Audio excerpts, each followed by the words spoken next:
Yes, അപ്പോൾ നമ്മൾ ഈ രണ്ട് പേരുടെ ഫൈറ്റിനായി തന്നെ കാത്തിരിക്കുകയാണ്.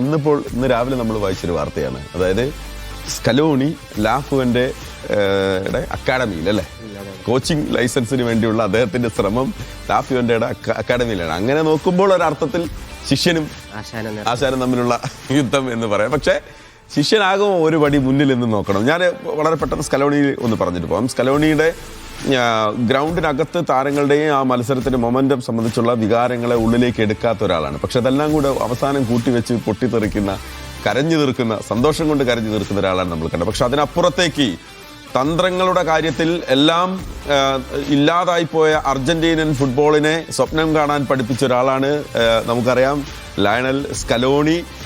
കപ്പില്ലാതെ മരുഭൂമിയായി കിടന്ന അർജന്റീനയുടെ ഷെൽഫിലേക്ക് എണ്ണം പറഞ്ഞ കപ്പുകൾ കൂട്ടമായി കൊണ്ടുവന്ന് വെച്ച ആളാണ്. ഇദ്ദേഹം വന്നതിന് ശേഷം 6 ടൂർണമെന്റുകളിൽ ഇവന്റുകളിൽ പങ്കെടുക്കുകയും അതിൽ 5ലും ഫൈനൽ കളിക്കുകയും. അങ്ങനെയെങ്കിൽ 100 മാർക്കാണ് സ്കലോണിയെ സംബന്ധിച്ചിടത്തോളം.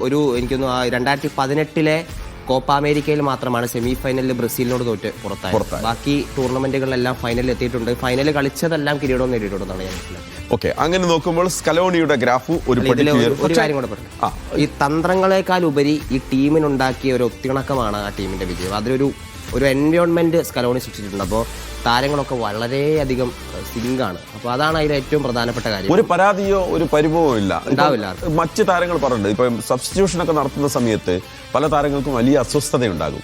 ഇത് കോച്ച് സബ്സ്റ്റിറ്റ്യൂഷനെ വിളിച്ചാലും വളരെ സന്തോഷത്തോടു കൂടി കയറിപ്പോവുകയും അടുത്ത ആളുകളോട് പോയി ഇറങ്ങി കളിക്കുക എന്ന് പറയുന്ന ഒരു അറ്റ്മോസ്ഫിയർ ആ ടീമിനകത്ത് ഉണ്ടാക്കാൻ. അതാണ് അദ്ദേഹം ചെയ്ത ഏറ്റവും വലിയ കാര്യം. അപ്പോൾ ടീമിനൊരു പ്രോപ്പർ ഡ്രസ്സിംഗ് റൂം എൻവയോൺമെന്റ് അദ്ദേഹം ഉണ്ടാക്കി കൊടുത്തിട്ടുണ്ട്. അത് മാത്രമല്ല, അദ്ദേഹം ഈ ട്രെയിനിങ് സമയത്ത് ഇൻഡിവിജ്വലായി താരങ്ങളോട് സംസാരിക്കില്ല എന്നാണ് പറയുന്നത്.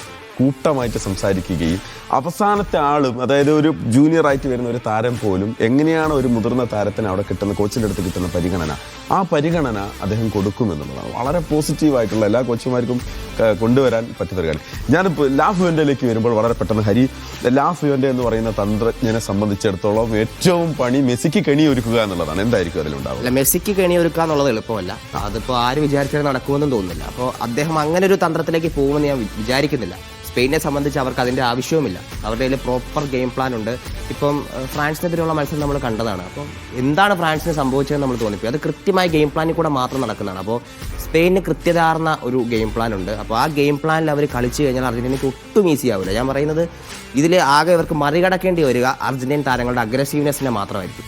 ബാക്കി കളിശൈലിയിലുള്ളൊരു എനിക്ക് തോന്നുന്നൊരു പ്രശ്നം അവർക്ക് ഉണ്ടാവില്ല. കാരണം സ്പെയിൻ എതിരാളികളെ നോക്കി കളിക്കണ ഒരു ടീമല്ല. അവർക്ക് കൃത്യമായ ഗെയിം പ്ലാൻ ഉണ്ട്. എതിരാളികളനുസരിച്ച് അവർ ഗെയിം പ്ലാൻ മാറ്റും, സ്വാഭാവികം. പക്ഷേ എല്ലാത്തിനും അവർക്ക് കൃത്യമായ മറുപടി ഉണ്ട്. അപ്പോൾ മധ്യനിര ഇവരുടെ ഡിഫൻസും മിഡ്ഫീൽഡും വളരെ കോമ്പാക്റ്റ് ആണ്. അപ്പോൾ ആ ബോള് അത് കടന്നെത്തുക എന്നുള്ളതാണ് ഏറ്റവും വലിയ പ്രതിസന്ധി. മാത്രമല്ല അർജന്റീനയെ സംബന്ധിച്ച് അവർക്ക് ഒരു വീക്ക്നെസ് എന്ന് പറയുന്നത് ഈ 2 വിങ് ബാക്സിൻ്റെ ഒരു എക്സ്പോസ്ഡ് ആണ് രണ്ടുപേരും. അപ്പോൾ യമാൽ ഉൾപ്പെടെയുള്ള താരങ്ങൾ വിങ് എങ്ങനെ യൂസ് ചെയ്യും എന്നുള്ളൊരു വലിയ ചോദ്യമുണ്ട്. അപ്പോൾ എനിക്ക് തോന്നുന്നു മെസ്സിയെ പൂട്ടുക ആയിരിക്കില്ല, ആസ് എ ടീം എങ്ങനെ അർജന്റീനയെ നേരിടുക എന്നുള്ളത് തന്നെയായിരിക്കും ശിവന്റെ. ശരി, അപ്പോൾ ഈ രണ്ട് പരിശീലകരും തമ്മിലുള്ള ഒരു ഫൈറ്റ് കൂടിയാണ്. അവരുടെ തന്ത്രങ്ങൾ തമ്മിൽ മാറ്റുരയ്ക്കുന്നതാണ്. മൂർച്ച കൂടും, തീപ്പൊരി ചിതറും.